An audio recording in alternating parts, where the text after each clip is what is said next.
The Rattle. Rattle. I am Mark Stevenson, and I am a reluctant futurologist, author and entrepreneur. So a futurologist is somebody whose job it is to think about what the future might be like. It's often associated with prediction, which is generally very poorly done.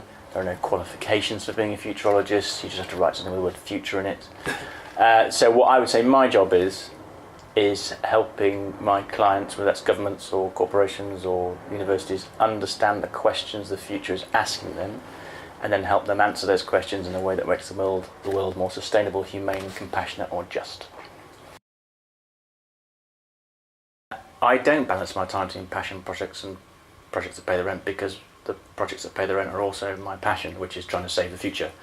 But I would say that in my work, and I think in most people's work, it's always important to keep up some kind of artistic practice, because the way you think when you're creating a piece of music or a play or a stand-up routine is a whole set of tools that you can bring to bear on, say, a more corporate or business-like situation, and vice versa actually. And all the best people I work with, it turns out, as well as being world class at what they do, are also commercially successful in some kind of artistic sphere as well. Yes, I mean, you have to be able to flip from my friend Tim Reed, who's a brilliant innovation expert, world class, and is also comedy writer, so he co-wrote Peter Kay's last TV show. He says you go through this very expansive phase where you're just throwing ideas out, and when you're in that stage, you just put your critical mind to one side because you have to have everything. But then he says once you've got a load of ideas, then you really start honing them down, and that's when you don't want the expansive stage either, because you need those two stages. You go out and then you come back in until you nail it down to the perfect thing. And comedy is extreme in that respect because it has to be very succinct to be really good, and that means honing and honing and honing and honing. That takes a lot of discipline, a lot of skill. There's a great quote that's, I think, was first sort of said by Blaise Pascal, which is sorry I wrote a long letter, I didn't have time to write a short one. Yeah. And the editing phase of getting it down, whether that's a piece of music or a film script or a business plan, is the short letter, and that's non-trivial. Perhaps the most important skill to learn is perseverance, actually, and that is a skill. And whether you're having to learn a new skill, a business skill that you don't particularly want to do, because you'd rather be in the studio, or whether you're struggling with that middle eight that's just not coming together, perseverance is generally the thing, and lots of people don't have that. And what I say to the people I mentor is this difficult moment, you're thinking of giving up, this is where all your competitors are, so you just keep going. That is the ultimate skill. Thanks. What you're doing with the Rattle is you're creating a culture as well, as much as anything, that says actually we are going to do this, we're going to do it different, we're going to do it better, and that's going to be hard work, we're going to do it together.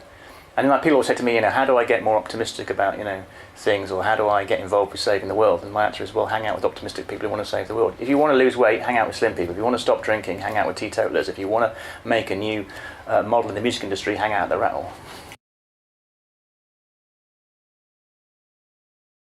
Don't be a purist.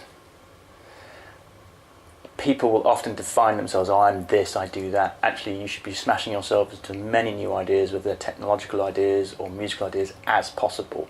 So if you're a grime artist, make sure you listen to some classical. If you're a classical artist, make sure you listen to some grime and everything in between.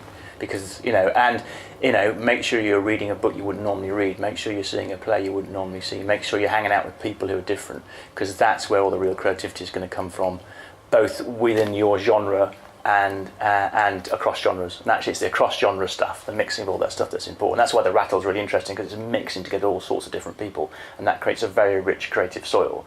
But if you're going to just say, I only do this, I'm only this one person, I do this one thing, then you're probably going to become irrelevant. There's a problem with music, probably with culture, which is what's considered high culture and what's considered low culture. So yeah. Pop music, low culture; classical, high culture. Great literature, one thing. The thriller you read, low culture. It's all bullshit. Yeah. It's just a certain set of people who have power saying that this is the thing you should be paying attention to. They do it at school. These are the subjects you should be paying attention to. I mean, talking about that, all the jobs of the future are going to be the things the AIs can't do, which is going to be the creative, empathetic, philosophical jobs, the stuff that artists are really good at.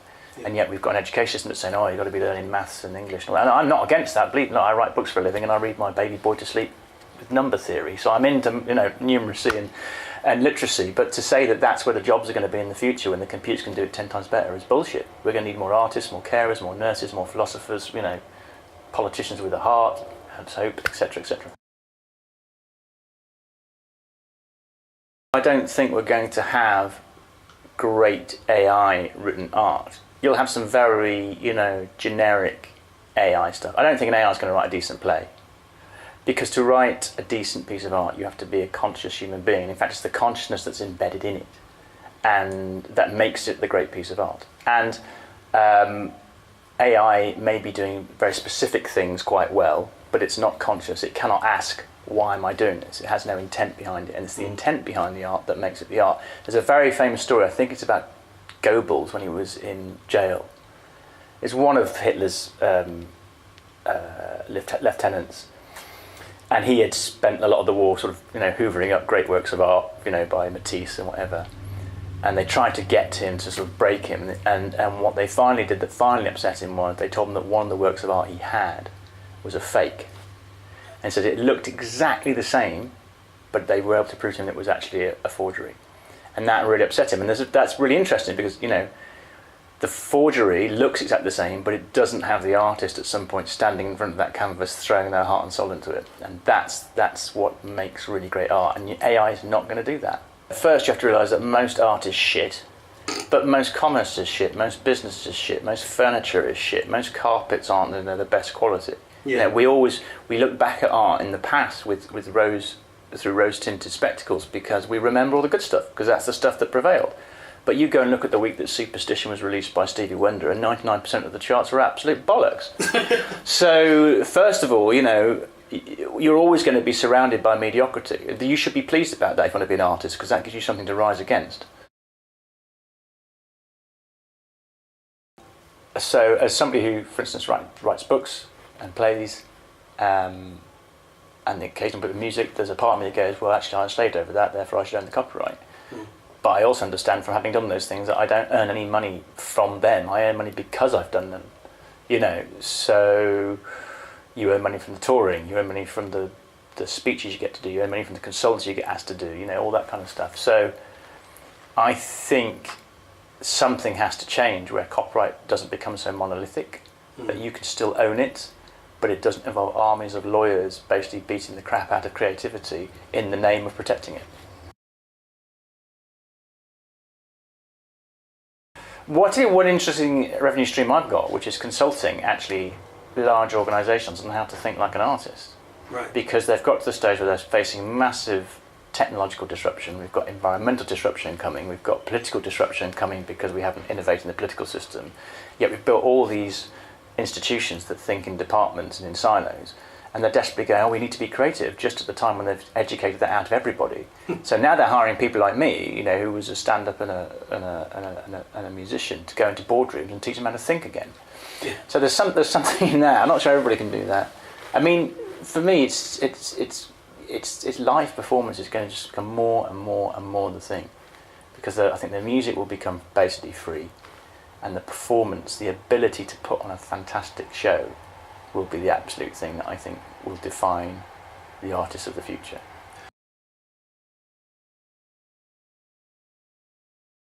It is one of the future past, but obviously your reputation is everything. So if you, for instance, sold your music to British American Tobacco, or BP, but obviously you have to look at the world of business. It is largely morally corrupt at the moment. The structures in it actually encourage good people to do bad things in the search of profit over purpose. So I can understand that criticism. But equally, the music industry is horribly corrupt. And the music industry itself is horribly corrupt. But what's interesting about the Rattle is part of my role, I think, on your advisory board is to help you sort of, from the bottom up, build something that, from the get-go, takes sustainability and equality and social justice and social mobility seriously as a business model, and using possibly technology to help you do that. But it's where the stuff that Imogen Heap is doing with myself and music is really interesting, because I think she understands all of those things. She'll be talking to her, not me. She's the best futurist in music.